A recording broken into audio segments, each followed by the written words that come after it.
नमस्कार दोस्तों, मेरा नाम है Prashant Kumar. Generation H YouTube channel आप देख रहे हो। आज मैं बात करूंगा, अगर आप या आपकी फैमिली में कोई लड़का लड़की जो 12th के बाद में बीटेक करने जा रहा है, इंजीनियरिंग कोर्स में एडमिशन ले रहा है, एडमिट हो रहा है, हो गया है फर्स्ट ईयर सेकेंड ईयर कुछ भी है, तो अगर आप उस सिचुएशन में हो तो आपको कुछ चीज़ों का ध्यान रखना चाहिए, कुछ चीज़ें जान लेनी चाहिए कि आपको एक्सपेक्टेशन और रियलिटी में डिफरेंस मिलेगा।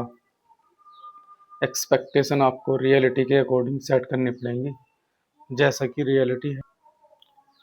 देखो, जो हमारा ये bachelor of technology, bachelor of engineering, BCA, ये सब कोर्सेस है ना, तो इंजीनियरिंग से रिलेटेड जो है, तो बीटेक मेन है इसमें। अब जो चल रहा है, पहले बीई भी चलता था, तो ये हमारा बनाया गया था। जो इंडस्ट्री लगी है ना, industry, manufacturing sector, service sector वाली जो इंडस्ट्री है, जिनको हम कंपनी बोलते हैं, तो उनमें वर्करों की, हाईली एजुकेटेड टॉप लेवल के वर्करों की डिमांड थी, तो उनके लिए लगी थी, उनके लिए कोर्स बनाए गए थे बैचलर ऑफ टेक्नोलॉजी। तो यहाँ से जो भी लड़का लड़की इंजीनियरिंग पढ़ कर निकलते थे, तो उनको नॉलेज होती थी वर्ल्ड क्लास लेवल की। तो वो 15-20 सालों से चल रहा था और बहुत अच्छा सिनेरियो था। लेकिन अब अगर आप ध्यान से देखोगे, तो पूरा इंडिया, पूरा वर्ल्ड एजुकेट हो रहा है फ़ोन से, ठीक है। हर कोई इंग्लिश बोलना, पढ़ना, लिखना जानता है। हर किसी को छोटे छोटे बेसिक मैथ के प्रॉब्लम्स, और ये साइंटिफिक टर्म होते हैं ना, हॉरिजॉन्टल, वर्टिकल, ये रोटेशन, सर्कुलर, ये सब चीज़ें जो है ना, ये पहले नॉर्मल आदमी को नहीं पता थी, ठीक है। अगर आप किसी से कम्युनिकेट करोगे, किसी मशीन पे काम कर रहे हो, तो आपको अगर कहना है सामने वाले किसी पर्सन से, और वो एजुकेटेड नहीं है, कि मेरे को सर्कुलर वाला, ये कुछ प्रोडक्ट है ना, जैसे कुछ भी सामान है, तो मुझे सर्कुलर वाला उठा के दो, या यहाँ रेक्टेंगल, या ऐसे कुछ करके, या वेट इसका 980 ग्राम, ऐसे करके कुछ भी। अगर तुम इंजीनियरिंग वाली टर्म का यूज कर रहे हो ना, तो अगले बंदे को पता नहीं चलता था। लेकिन अब ऐसा नहीं है, अगर इलिटरेट, बिना पढ़ा लिखा भी है, तो उसको भी पता है, ठीक है, ये चीज़ें। और अगर वो इंटर पास, 10 पास, ये हाई स्कूल, इंटर, ये सब चीज़ें जो होती है ना, अगर इनको पढ़ा लिखा है, तो उसको इंग्लिश का भी कम्युनिकेशन आता है। तुम अगर मशीन पे काम कर रहे हो किसी पे भी, और आपको अगर एक सपोर्ट में 10th पास बंदा मिलता है, ठीक है, तो वो उसको हाईली अच्छे तरीके से, बहुत टॉप क्लास लेवल पर ऑपरेट कर सकता है आज के टाइम पे मशीन को। वो सारे डॉक्यूमेंट रीड कर सकता है, जो उसका स्टैंडर्ड और प्रोसीजर होता है ना, कि किस तरीके से मशीन चलेगी, कहाँ दिक्कत आएगी। जितने भी मशीन पे नाम के बाद में जो होता है ना, इसके डिस्क्रिप्शन के बाद में, किसी भी तरीके की मशीन हो, तो उसमें एक एसओपी बनाया हुआ होता है, जो कंपनी के द्वारा होता है, और एक जो मैन्युफैक्चरिंग की साइड से वो इंस्ट्रक्शन आते हैं, वो होते हैं, ठीक है। तो वो उसको पढ़ लेता है 2 मिनट में, मशीन के पास खड़ा होता है, अगर हाई स्कूल वाला पास कोई पर्सन है, ठीक है। तो मेरे कहने का ये मतलब है कि जो बीटेक के पास था, जो इंजीनियर के पास था, जिस लिए इंजीनियर की डिमांड थी, वो आज हाई स्कूल के पास वो चीज़ है। जो हाई स्कूल पास कोई भी पर्सन जा रहा है, लड़का लड़की, कोई उससे कोई मैटर नहीं करता। और अगर आपको देखो, अगर हमारे कोई भी फैक्ट्री है, कंपनी है, उसमें अगर 100 मशीन है, तो आपको 100 ऑपरेटर की ज़रूरत पड़ेगी, लेकिन इंजीनियर की ज़रूरत पड़ेगी मुश्किल से 20, ठीक है। मेंटेनेंस, प्रोडक्शन, हर कोई मिला के, तो 20। अब वो जो इंजीनियर जॉब ज्वाइन कर रहे हैं, जिन्होंने जॉब ज्वाइन करी पिछले 15 साल में, तो उन्होंने जॉब नहीं छोड़ी।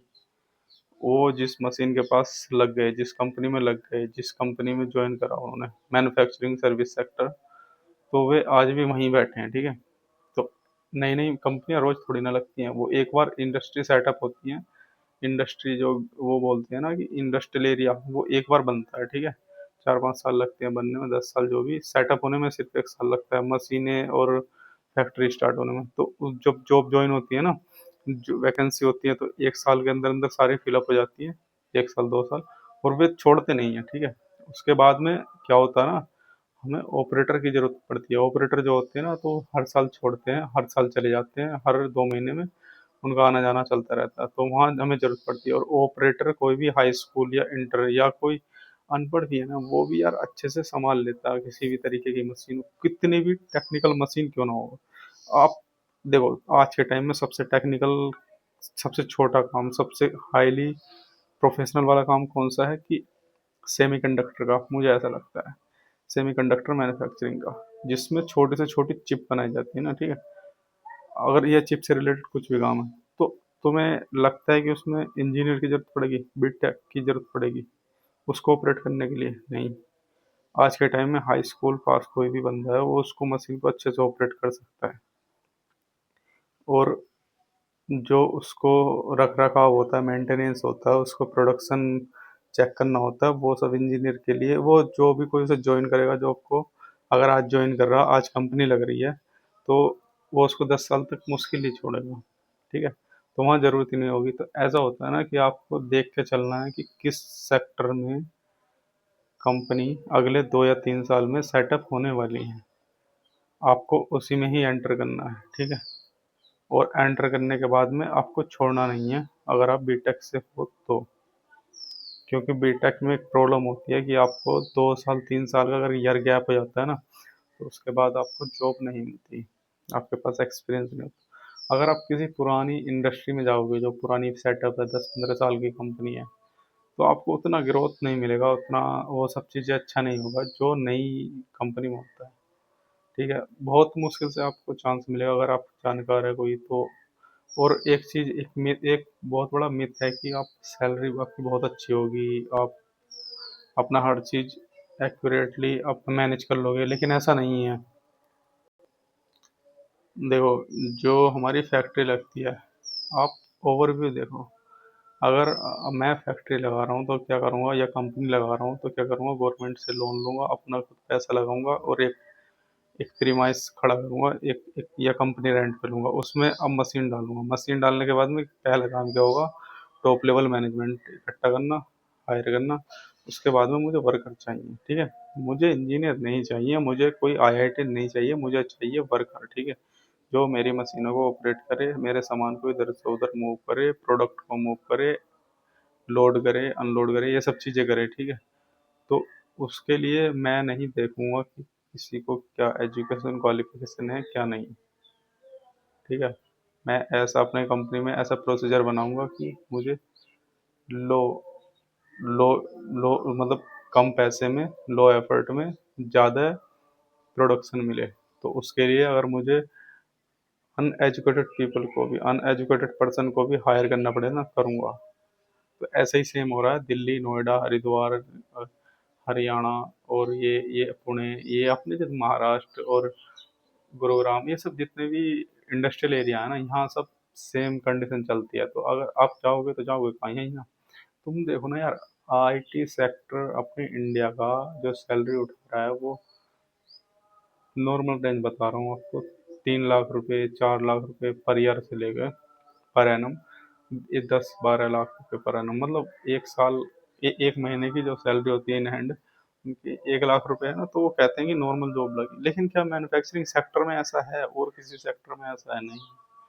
आपको मिलेगा कि एक कंपनी है जिसमें अगर 200 300 एम्प्लॉई है ना, तो उनमें से टॉप 8 10 एम्प्लॉय की सैलरी होती है जो रहने लायक होती है, ठीक है। जो जो मतलब सोसाइटी के अकॉर्डिंग चल रही है, लेकिन बाकी की सैलरी ना, वो उसी में लगे रहते हैं, सोचते हैं मेरा प्रमोशन होगा, मेरा ये होगा, मेरा वो होगा। पॉलिटेक्निक डिप्लोमा और बीटेक लेके वो बैठे होते हैं, लेकिन उनका कुछ होता नहीं है, और वे इसी आस में रहते हैं। मैंने बहुत सारी कंपनियों में देखा है। नोएडा की बात बता रहा हूँ, दिल्ली की बात बता रहा हूँ, गुरुग्राम की बात बता रहा हूँ, तो यहाँ ऐसा ही होता है। और शुरू में ना, आपको ऐसा फील कराया जाता है जब आप जॉब लेने जाते हो, जैसे आप किसी के घर से चोरी करना है, ठीक है। आपके पास कोई सर्टिफिकेट है, उसके जरिए आप किसी के घर से कुछ चोरी करना है। वो बताता हूँ क्यों।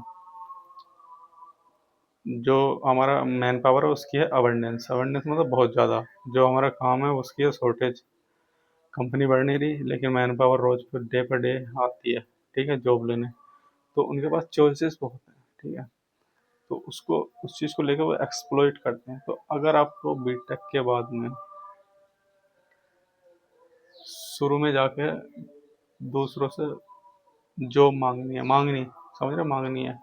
काम भी तुम करोगे, और पैसे के लिए, समझ रहे हो ना, थोड़े से पैसों के लिए तुम काम भी करोगे उसके लिए, 10-15 हज़ार, 20 हज़ार, 1 लाख। 1 लाख बहुत नहीं, 30 हज़ार महीना, समझ रहे हो? उसके लिए अगर तुम दूसरों से भीख सी मांगोगे ना, अगर तुम्हें शुरू के 1 साल, तो इसके लिए अगर तुम जॉब कर रहे हो, इसके लिए तुम जा सकते हो तो जाओ, ठीक है। उसके लिए अपना रूम सेट करना, अपना घर सेट करना, अपने फैमिली सेट करना, तो बीटेक करो, टीयर 3, टीयर 2 टाइप से कॉलेज से। अगर हाँ फर्स्ट ग्रेड कॉलेज है आपका, आईआईटी समथिंग, कोई टॉप एनआईटी, ये सब है, तो उसमें चांसेस रहता है कि, और आपकी ब्रांच आईटी रिलेटेड है, तो चांस है कि आप मन मर्जी कुछ कर सकते हो।